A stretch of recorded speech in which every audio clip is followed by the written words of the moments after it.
Welcome to the Carolina Pro Football Report on ADSN. I'm Charles Arbuckle, bringing you two teams that are trying to figure themselves out. You got the Carolina Panthers at 4-7. You have the Minnesota Vikings at 4-6. And it's one of those interesting things in this new stadium, the US Bank Stadium in Minneapolis. This Vikings team has really played pretty well on offense. Their defense hasn't played particularly well. And I think if you're the Panthers, you go back in history. Teddy Bridgewater was drafted by the Minnesota Vikings in the first round of 2014. He spent 3 years there. Remember the catastrophic injury he had. So Teddy Bridgewater gets a chance to go back to Minneapolis. He's the QB1 here.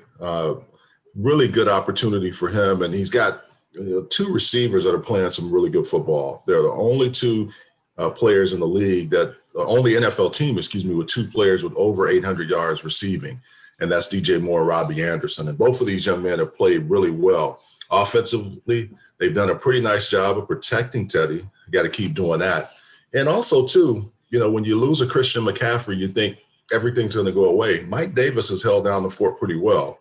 And they've also used, in some instances, Curtis Samuel at the running back position. And Curtis has been very effective in both of those formats. So I think if you look at this Panthers offense, how do you start fast? How do you continue to take the momentum that you had in a game against a team like the Detroit Lions, who, by the way, just fired Matt Patricia?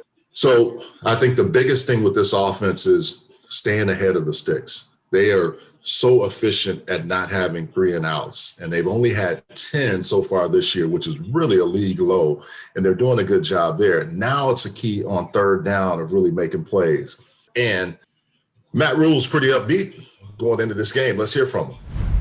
I want them to have success and have it reaffirm, hey, if I practice this way, if I prepare this way, if I live this way, if I play the game this way, then I'll get good results. I want them to feel like that they're in control of winning. When you feel like winning's outside your control, then it's a very hopeless state. But when you feel like, hey, if I do the right things, I'll have a chance to win, then it's within your control and you have hope. So I want them to feel reaffirmed, in the process by the win.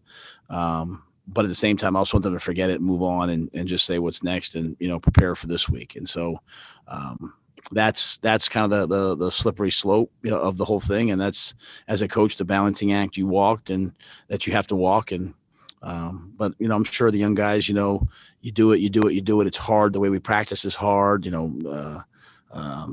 run into the ball, all those things are hard. But when you have some success, hopefully it makes you say, hey, it's worth it.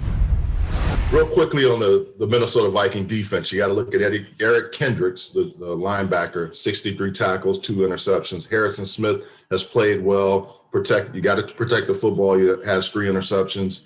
And Eric Wilson has 3 sacks. Now, the Panthers have done a pretty nice job with a +2 turnover margin, but this defense is really stout on third down, 4th in the league right now at stopping teams on third down.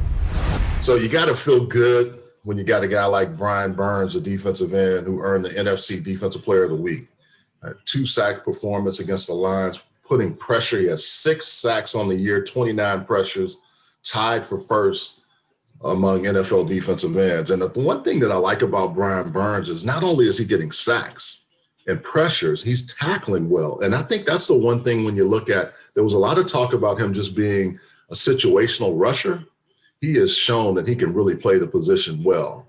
I think on top of that, Shaq Thompson has continued to solidify that linebacker position and doing really well. And the one guy I really like to watch this year has been Jeremy Chin. He's leading all rookies with 73 tackles. This is important for you if you're the Panthers because you got to stop Dalvin Cook. Dalvin Cook has been on a tear.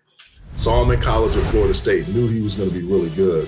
He has been phenomenal the last 4 games. Has 750 total yards from scrimmage in his past 4 games. That's a personal best and a franchise record. And oh, by the way, he has almost 1,770 yards, 13 touchdowns rushing, and 1 receiving. So you have to stop Dalvin Cook. The key with this Minnesota offense, Adam Thielen may be out with contact tracing or COVID, that you lose 11 touchdowns, but that will then elevate Justin Jefferson, the rookie out of LSU, 848 yards on the year with 4 touchdowns. So I think when you look at this offense, how will Kirk Cousins attack without his main weapon in Thielen. I think that's going to be key. And they can also be without Ezra Cleveland, the offensive lineman. So when you look at this, the Minnesota Vikings and the Carolina Panthers, two teams trying to get to 5 wins. And I think the biggest thing for the Panthers is starting fast. They have scored 73 points in the first quarter, which is tied for second most in the NFL. Now the key is holding teams down from scoring, like a Minnesota team that will try to have some firepower with Dalvin Cook, but also finishing ball games. I think that's been the one thing that if you watch this Panther ball club, not finishing the way they should. And I think that's going to be the real key in order for them to get to the 5th win of the season. I look at the Panthers in this one. I think the Panthers win this game 30-27 in Minnesota. I think they find a way to get it done. Their defense is starting to play better, but I think offensively they're going to have to get it done there. And so I see a 30-27 win, getting to the 5th win of the season for the Carolina Panthers. Thanks for joining me on the Carolina Pro Football Report on ADSN.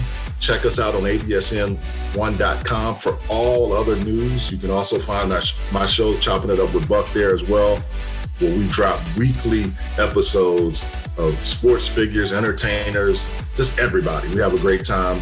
And sometimes we'll have a cigar. Sometimes we'll have a little bit of bourbon, whatever you want. So thanks for joining us on the Carolina Pro Football Report.